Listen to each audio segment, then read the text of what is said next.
Well, we begin tonight with possible news of a cabinet reshuffle taking place as early as this week. Sources telling NDTV that the Prime Minister is keen to change his cabinet before the Parliament session resumes in early November. Barkha Dutt has more on that and joins us now. Barkha, what are you hearing? Well, Nidhi, the buzz is that there could be changes to the Union Cabinet as early as this week itself. Remember, the Prime Minister leaves for a three-nation visit beginning with Japan this weekend. Now, usually all changes to the Cabinet take an inordinate amount of time, and the health warning this time too is that there's a 50-50 chance that this may happen, this may not, according to a top source. But it's a possibility that's not being ruled out. The urgency is essentially, Nidhi, because Parliament is going to convene on the 8th of November. The American president gets in on the 6th of November. There is going to be an emboldened and aggressive opposition, especially after the Commonwealth Games scam. And the government, in a sense, would like to have finalized these long overdue changes to the cabinet, something the Prime Minister has also mentioned in interaction with journalists over the last month before the next session of Parliament meets. So if he doesn't do it now, the only window of opportunity for him to make these changes before the next session of Parliament is effectively between the 1st, because he comes back only on the 30th, and the 5th of November.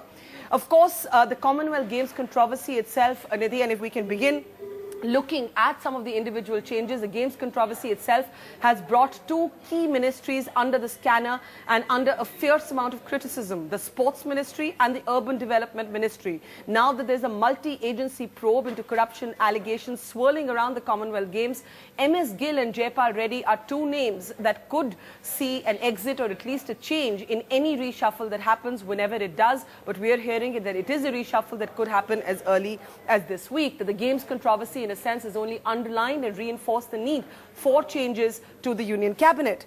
Then, of course, there are long pending vacancies. Another sporting scandal, the IPL Games controversy, claimed the place of Shashi Tharoor in the Council of Ministers. There's a vacancy in the Foreign Ministry's Minister of State that he occupied. That vacancy needs to be filled.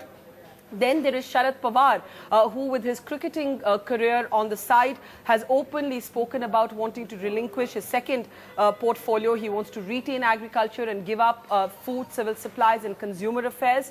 And then, of course, there's A. Raja, haunted in a sense by the 2G telecom scam, the Congress privately wanting him to exit, the DMK digging its heels in and just refusing to budge, but the Prime Minister going on record to say that the law will take its own course with him.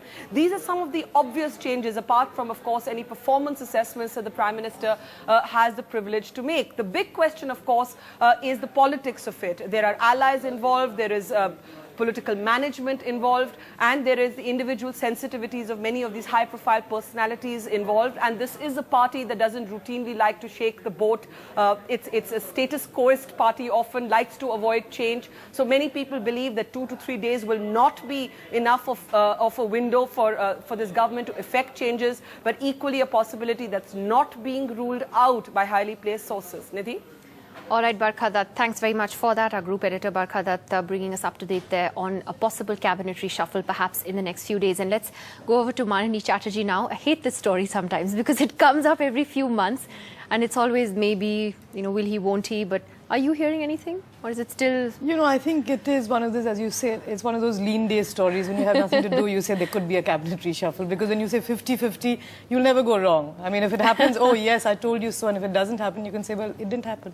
But, Barkha has some key points about, why it could happen. But I personally feel that I agree with what she said towards the end, that this government tends to be a status quo as government. And the kind of changes that people are talking about, Sharad Pawar, A. Raja, I don't see that happening. That's not tinkering. So far, this government has only tinkered with the cabinet, even in the previous.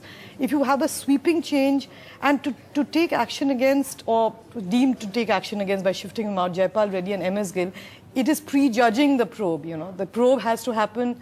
If you remove them at this stage, then why are you having the probe? Because you're sending out the signal that you're taking action even before the answers have come out.